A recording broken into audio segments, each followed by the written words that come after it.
देख सकते हैं 3 नवंबर से लेकर 23 नवंबर तक आप फॉर्म को अप्लाई करेंगे और फी भी जमा करेंगे आप 23 नवंबर तक ही। और इसका जो एग्जाम है वो 21 जनवरी 2024 को कंडक्ट करे जाएंगे अलग अलग एग्जाम सेंटर पे। देखिए पहले फॉर्म भरने का ये फायदा है कि आपको पहले एग्जाम सेंटर मिल जाते हैं, तो आप देरी ना करिए, आपके मन चॉइस के अकॉर्डिंग एग्जाम सेंटर मिलेंगे अगर आप पहले फॉर्म भर देते हैं तो। क्योंकि बाद में जब आप फॉर्म भरेंगे ना तो वो जो एग्जाम सेंटर आप चाहते हैं वो एग्जाम सेंटर वहां से हट जाता है। जैसे मान लीजिए आपको चाह है कि पटना में चाहिए आपको एग्जाम सेंटर, तो आप जो है पहले भरेंगे तो पटना वहां अवेलेबल रहेगा, कुछ दिन बाद पटना दिखाएगा ही नहीं, जहां खाली रहता है वहां दिखाता है। तो चलिए इतना आप समझ गए। अब आइए जानते हैं कैसे फॉर्म को भरना है। तो आपको ctet.nic.in की वेबसाइट पे आ जाना है। यहाँ पर आप नीचे आएंगे तो कैंडिडेट एक्टिविटी में अप्लाई फॉर सीटेट जनवरी 2024 का ऑप्शन मिलेगा, आप इस पे क्लिक करेंगे। जैसे आप इस पे क्लिक करेंगे यहाँ पे आपको देखिए ऑनलाइन का जो है ये पेज खुल जाएगा। यहीं से आपको सबसे पहले न्यू रजिस्ट्रेशन करना है, फिर आपको लॉगिन करना है। अगर आप सीटेट का और भी पहले फॉर्म भरे थे, अपीयर हो चुके एग्जाम, तो आपको उसको भूल जाना है। आप पास हुए या ना हुए उससे मतलब नहीं है, आप यहाँ बिल्कुल फ्रेश रजिस्ट्रेशन करेंगे। मेरे कहने का मतलब ये, कई लोग ये समझ जाते हैं कि पुराने वाला एप्लीकेशन नंबर लिख के लॉगिन करिए, नहीं नहीं नहीं, आप उसको भूल जाइए। नया आपको नए सिरे से फॉर्म भरना है, नया एग्जाम होगा, सब चीज नया रिजल्ट आएगा। तो आपको जो है बिल्कुल फ्रेश एक नया रजिस्ट्रेशन करना हो, भले आप ओल्ड कैंडिडेट्स हो या न्यू कैंडिडेट्स हो, तो आपको यहाँ पे न्यू रजिस्ट्रेशन पे क्लिक करना है। जैसे आप इस पे क्लिक करेंगे यहाँ पे डाउनलोड इन्फॉर्मेशन का ऑप्शन आएगा, आप यहाँ क्लिक करके इन्फॉर्मेशन को डाउनलोड कर लीजिएगा। इस इन्फॉर्मेशन बुलेटिन में सारी जानकारी दी हुई है, 40 पेज का जो है ये नोटिफिकेशन है। अब यहाँ पे आपको क्या करना है, टिक करना है। यहाँ पे आपको क्लिक है टू प्रोसीड पे क्लिक करना है। यहाँ अपना पूरा नाम लिखेंगे, यहाँ फादर्स नेम या मदर्स नेम या डेट ऑफ बर्थ की चॉइस करेंगे या जेंडर चॉइस करेंगे। आइडेंटिटी टाइप ये बेसिक चीजें हैं, आप इसमें से कोई भी आईडी प्रूफ चुनाव करेंगे, उसकी संख्या लिख देंगे। अगर आपके पास मान लीजिए आधार कार्ड है तो यहाँ पे any other valid government choose करेंगे और आधार संख्या लिख देंगे। यहाँ पे प्रीमिसेस नंबर नेम ये सब क्या होता है, देखिए अगर आप एड्रेस लिखता है तो ये सब हर जगह मांगता है। तो देखिए सिंपल है, आप समझिए, पहले गांव से बिलोंग करते हैं तो विलेज लिख दीजिए, इसी में पोस्ट लिख दीजिए, यहाँ थाना लिख दीजिए, समझ रहे ना। तो ऐसे आपको लिखना होता है। लोकेलिटी में यहाँ गांव का नाम लिख दीजिए, यहाँ कंट्री चुनाव कर दीजिए, बाकी तो आप भर ही लीजिएगा, पिन कोड, स्टेट, डिस्ट्रिक्ट। अगर आप शहर से आते हैं तो शहर में कुछ अलग तरीके से एड्रेस होता है, जैसे कि मान लीजिए आपका एड्रेस मकान संख्या, गली नंबर, वार्ड संख्या, ये सब ऐसे होता है। तो वैसे आप इसमें लिखिए, इसको यूज करिए, इसको तीनों को यूज करके आप भर दीजिए। तो ऐसे आपको भरना होता है। यहाँ राज्य चूज करेंगे, फिर यहाँ पे डिस्ट्रिक्ट चूज करेंगे, ईमेल आईडी लिखेंगे, दोबारा ईमेल आईडी लिखेंगे, यहाँ पिन कोड लिख दीजिएगा, फिर यहाँ पे ईमेल आईडी को कंफर्म करना है, मोबाइल नंबर लिखना है, दोबारा मोबाइल नंबर को लिखना है और कंफर्म कर देना है। यहाँ पे ये एसटीडी मांग रहा है, ये छोड़ दीजिएगा। अब ये पूछ रहा है कि परमानेंट एड्रेस बताइए। तो अगर आपका जो है ये कॉन्टैक्ट एड्रेस जो आपका प्रेजेंट एड्रेस इसको बोला गया है सेम है परमानेंट की तरह, इसको टिक करेंगे, सेम सेम कॉपी हो जाएगा। अलग है तो इसको टिक नहीं करना है, अलग अलग यहाँ लिखना है।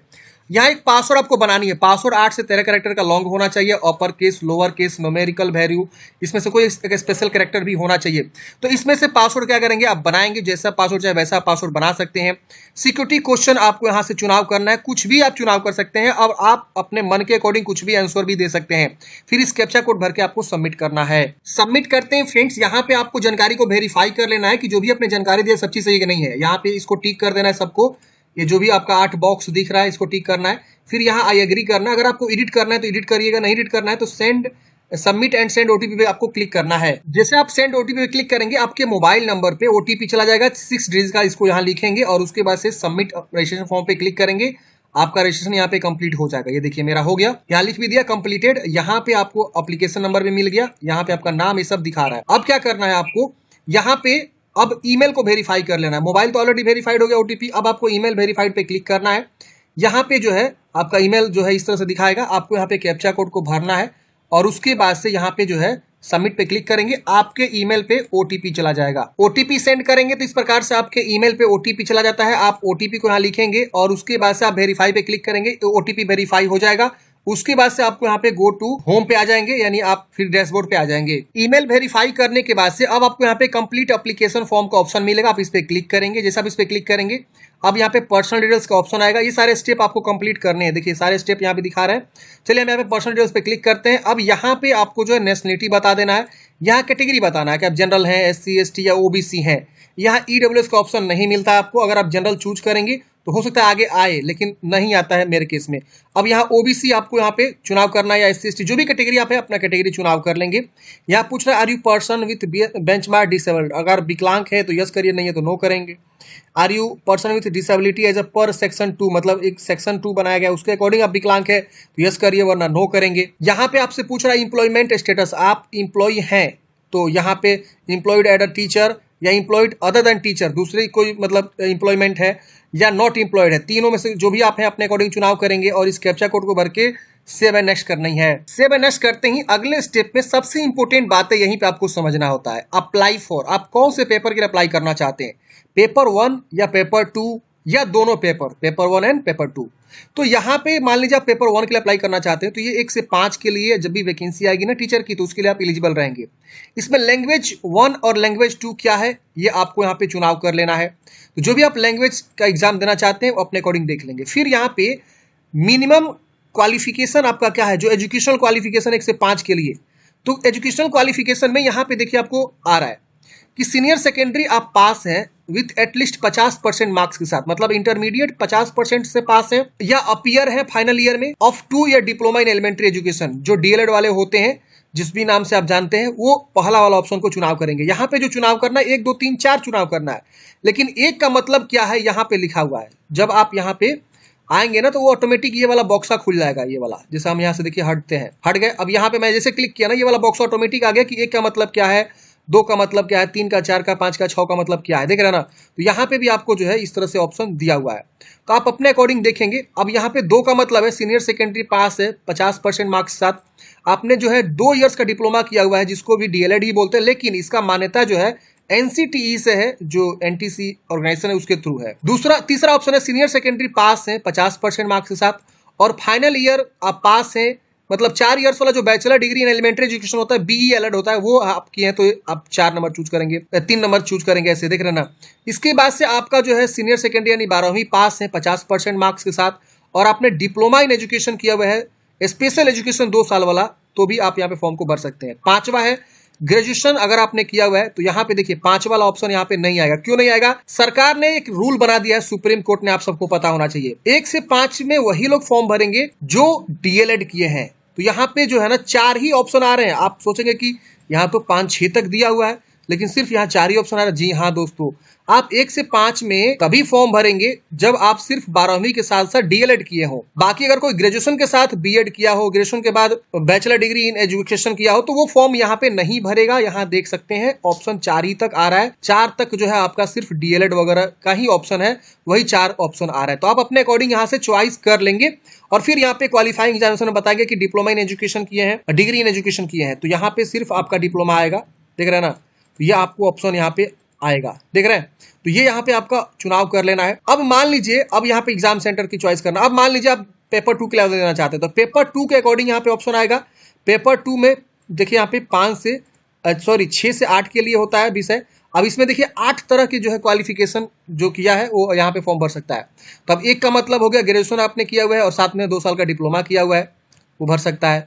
2 का मतलब हो गया 50% मार्क्स के साथ ग्रेजुएशन किया हुआ है और आपने बीएड किया हुआ है, यहाँ सीधा लिखा हुआ है, देख रहे हैं ना, ग्रेजुएशन या पीजी बीएड जिसको बोलते हैं। अब यहाँ पे तीसरा ऑप्शन ये है कि ग्रेजुएशन किया है 45% मार्क्स के साथ और आपने जो है बीएड किया हुआ है अकॉर्डिंग्स विथ एनसीटीई के द्वारा जो रूल्स है उसके अकॉर्डिंग। चौथा ऑप्शन है कि सीनियर सेकेंडरी आपने किया मतलब 12वीं पास है और 50% मार्क्स के साथ, और साथ साथ आपने 4 इयर्स वाला जो है bachelor in elementary education BElEd किया तो भी फॉर्म भर सकते हैं। तो ये आपको देखना है, अपने अकॉर्डिंग यहाँ पे चुनाव करना है। अगर आप दोनों चुनाव करेंगे बोथ पेपर, तो बोथ पेपर के लिए यहाँ पे ऑप्शन आपका आएगा कि आप 1 से 5 के लिए क्या क्वालिफिकेशन बताएंगे और जो है 6 से 8 के लिए क्या क्वालिफिकेशन बताएंगे। और यहाँ पे सब्जेक्ट ऑफर, आपका सब्जेक्ट ऑफर जो होगा पेपर 2 के लिए एक एक्स्ट्रा होता है, जैसे कि 6 से 8 में जो भी टीचर बनते हैं या 2 ही सब्जेक्ट के साथ जाते हैं, mathematics and science and social science, देख रहे हैं ना। और तीसरा भी होता है जो लैंग्वेज होता है, तो ये आपको बताना। अब लैंग्वेज में यहाँ पे आपको वो कंसीडर हो जाएगा, लेकिन यहाँ पे आपको चुनाव करना होगा क्या, सोशल साइंस। अगर आप जो है साइंस नहीं पढ़े हैं और कोई लैंग्वेज मान लीजिए आप हिंदी ऑनर्स से ग्रेजुएशन किए हैं या बीएड किए हैं और आप फॉर्म भरना चाहते हैं 6 से 8 में, तो आप यहाँ सोशल साइंस चुनाव करके आगे बढ़ेंगे। ये नहीं कि आपने यहाँ पे साइंस चुनाव कर लिया, नहीं, सोशल साइंस और लैंग्वेज यहाँ से आपको चुनाव कर लेना है। तो ऐसे आपको क्या करना है, बताना है। अब फिर यहाँ से भी आपको टिक करना है और ये जो है आपको एग्जाम सेंटर की चॉइस करनी है। फिर यहाँ पे आपको कैप्चा कोड भर के सेव एंड नेक्स्ट करना है। तो ये आप अपने अकॉर्डिंग जानकारी को भरेंगे। सेव एंड नेक्स्ट करते ही अगले स्टेप में आपको आएगा यहाँ पे एजुकेशनल क्वालिफिकेशन की जानकारी भरने के लिए। तो यहाँ पे आप देखेंगे कि ये या तो बीएड के बारे में पूछेगा या तो डीएलएड के बारे में पूछेगा। तो आप यहाँ पे जो भी एजुकेशनल क्वालिफिकेशन है उसके अकॉर्डिंग जो यहाँ पूछ रहा है वो आप बता देंगे। तो यहाँ पूछ रहा है पास है कि अपीयरिंग है, तो अपने अकॉर्डिंग बता देंगे। अगर लास्ट ईयर में अपीयरिंग है तो भी भर सकते हैं। अब पास हो चुके हैं तो पास भी आप यहाँ पे बता सकते हैं। तो यहाँ पे डिप्लोमा इन एजुकेशन वाला यानी डीएलएड के बारे में हमसे पूछ रहा है, क्योंकि मैंने डीएलएड चूज किया हुआ है क्वालिफिकेशन वाले में। अब यहाँ पूछ रहा है कि कौन से ईयर में आपने पास किया, फिर आपका कोर्स का स्ट्रीम क्या था, या ऑटोमेटिक आएगा एजुकेशन या एलिमेंट्री एजुकेशन, क्योंकि डिप्लोमा यहाँ पे ऑलरेडी लगा हुआ है। अब यहाँ पे आप कौन सी यूनिवर्सिटी से पास किए हैं ये कोर्स, तो यहाँ पे आपको तमाम यूनिवर्सिटी का नाम आएगा। आप यूनिवर्सिटी का नाम यहाँ लिख के सर्च कर सकते हैं। जो भी आपका यूनिवर्सिटी आएगा यहाँ पे आप लिखेंगे तो वो हाईलाइट होके आएगा। तो एक दो बार ट्राई करेंगे, अगर नहीं है मिल रहा है तो थोड़ा सा खोज भी लेंगे, ठीक है। अगर उसके बावजूद भी नहीं मिला तो यहाँ ऑदर यहाँ लिखेंगे। क्या लिखेंगे? ऑदर लिखेंगे ना, तो सबसे लास्ट स्टेप एक आपको ऑदर मिलेगा। देखिए यहाँ पे ऑदर मिला, इसको चुनाव करेंगे। ये सब चुनाव करेंगे, यहाँ पे अब आपको आएगा उस अदर जो आपने चुनाव किया उस अदर यूनिवर्सिटी का क्या नाम है, जो इसमें लिस्ट में नहीं है तो उसका नाम लिख देंगे। रिजल्ट मोड बताएंगे, परसेंटेज अगर सीजीपीए है तो यहाँ पे आपको चुनाव करना है। अब इसके अकॉर्डिंग देने पे थोड़ा समय लगेगा, यहाँ पे आएगा कि टोटल मार्क्स कितना का, ऑब्टेंड आपको मिला कितना, परसेंटेज आ जाएगा। इंस्टीट्यूट का पिन कोड, यहाँ काफी लोग कंफ्यूज हो जाते हैं, भाई pin code, area pin code मांग रहा है। मतलब ये कि आप इस विद्यालय में जहाँ आपने ये कोर्स किया हुआ है उस विद्यालय का क्या पिन कोड है। अब यहाँ पूछेंगे तमाम लोग कि हमने एनआईओएस से किया हुआ है, तो उसका तो होता नहीं है क्योंकि वो ओपन स्कूलिंग है। तो यहाँ पे आपको क्या करना है, एनआईओएस लिख देना है। यहाँ पे नोएडा में शायद है कि दिल्ली, अब देख लीजिएगा आपका क्या है, मार्कशीट के ऊपर लिखा रहता है। अब यहाँ पे जहाँ वो एनआईओएस अवस्थित है उसका हेड ऑफिस है, वहाँ का पिन कोड आप लिख दीजिए, बात खत्म। समझ रहे ना? तो ये आपको यहाँ पे ऐसे भरना है। अब बाकी जिनको क्लियर कट पता है कि ये यूनिवर्सिटी ये है और यहाँ अवस्थित है, उसको अकॉर्डिंग यहाँ पे वो लिखेंगे उसका पिन कोड, उस एरिया का पिन कोड सर्च करेंगे गूगल पे मिल जाएगा और लिखेंगे। फिर इस कैप्चा कोड भर के सेव एंड नेक्स्ट करेंगे। सेव एंड नेक्स्ट करते ही अगले स्टेप में आपको फोटोग्राफ और सिग्नेचर अपलोड करना है। 10 से 200 के बीच फोटोग्राफ है, चल जाएगा। 4 से 30 के बीच सिग्नेचर होना चाहिए। सिग्नेचर आप जैसे करते हैं वैसे आप जो है यहाँ पे अपलोड करेंगे। सिंपल आप चूज करेंगे, एक्शन बटन बनेगा, उस पर क्लिक करेंगे, अपलोड हो जाएगा, यहाँ व्यू दिखा देगा। तो इस तरह से आप फोटोग्राफ सिग्नेचर को इजीली चूज करेंगे। बहुत ही सिंपल प्रोसेस है। लेटेस्ट फोटोग्राफ आप लगेगा ताकि आपका चेहरा अच्छे से समझ में आ सके कि किसका फोटोग्राफ है। एग्जाम हॉल में बैठने पर दिखता है ना एग्जामिनर की आपका फोटो है कि नहीं, तो वो आप सही से लगाइएगा ताकि पहचान आए। फोटो सिग्नेचर अपलोड करने के बाद से यहाँ पे आपको देखिए इस प्रकार से कैप्चा ओपन होगा, कैप्चा भरेंगे, यहाँ से नेक्स्ट करेंगे। एक बार जो है क्लिक करके देख भी सकते हैं कि क्या आपने सही अपलोड किया कि नहीं है। फिर यहाँ से नेक्स्ट करेंगे, यस करेंगे। यस करते ही यहाँ पे आपको प्रीव्यू पेज आएगा। मतलब ये कि आप सारी जानकारी को वेरीफाई करें कि जो भी जानकारी आप यहाँ पे दिए हैं क्या सब चीज़ सही है कि नहीं है। इसमें अच्छे से वेरीफाई करेंगे, बारीकी चीज़ों को वेरीफाई करेंगे, फोटो सिग्नेचर भी वेरीफाई करेंगे। ये सबको टिक करना है कि हाँ सारा चीज़ ये सही है। देख रहे हैं ना कि हाँ ये सब चीज़ हमने सही से भर दिया है। अब यहाँ एग्री करेंगे, यहाँ पे फाइनल सबमिशन का ऑप्शन मिलेगा, आप इस पर क्लिक करेंगे। लेकिन वेरीफाई करने से पहले ही आप जरूर एक बार चेक करेंगे वेरीफाई करके कि सब चीज सही है कि नहीं है। फिर आप यहाँ पे फाइनल सबमिशन पे क्लिक करेंगे, सबमिट करते हैं। फ्रेंड्स आपका यहाँ पे दूसरा स्टेप कंप्लीट हो जाएगा। अब पेमेंट फी आपका बाकी है। तब यहाँ पे आप जब तक ईमेल वेरीफाई नहीं करेंगे आपका जो है पेमेंट नहीं होने। तो आप यहाँ क्लिक करके या यहाँ पे भी क्लिक करके ईमेल को वेरीफाई कर लेंगे। अब थोड़ा सा यहाँ पे अभी जो है अभी आज ही फॉर्म स्टार्ट हुआ है, जो मैं वीडियो बना रहा हूँ आज ही डेट में बना रहा हूँ, जिस दिन से फॉर्म स्टार्ट हो रहा है, तो ईमेल थोड़ा आने में प्रॉब्लम हो रहा है, शायद आपको भी फेस करने को मिल सकता है। तो थोड़ा सा आप वेट करेंगे, ईमेल आपको आएगा तो आप यहाँ क्लिक करके ईमेल को वेरीफाई करेंगे। जैसे ईमेल वेरीफाई हो जाएगा ना, तुरंत यहाँ एक और इस तरह से टैब बन जाएगा पेमेंट जमा करने के लिए। तो पेमेंट जमा कर लेंगे, जो भी आपका एप्लीकेशन फी लगेगा यहाँ दिखा रहा है, और उतना रुपये एप्लीकेशन फी जमा करके आप इसका फाइनल प्रिंट आउट निकाल के हार्ड कॉपी अपने पास सुरक्षित रख लेनी है। तो इस प्रकार से फ्रेंड्स हमने बात किया कि सीटेट जनवरी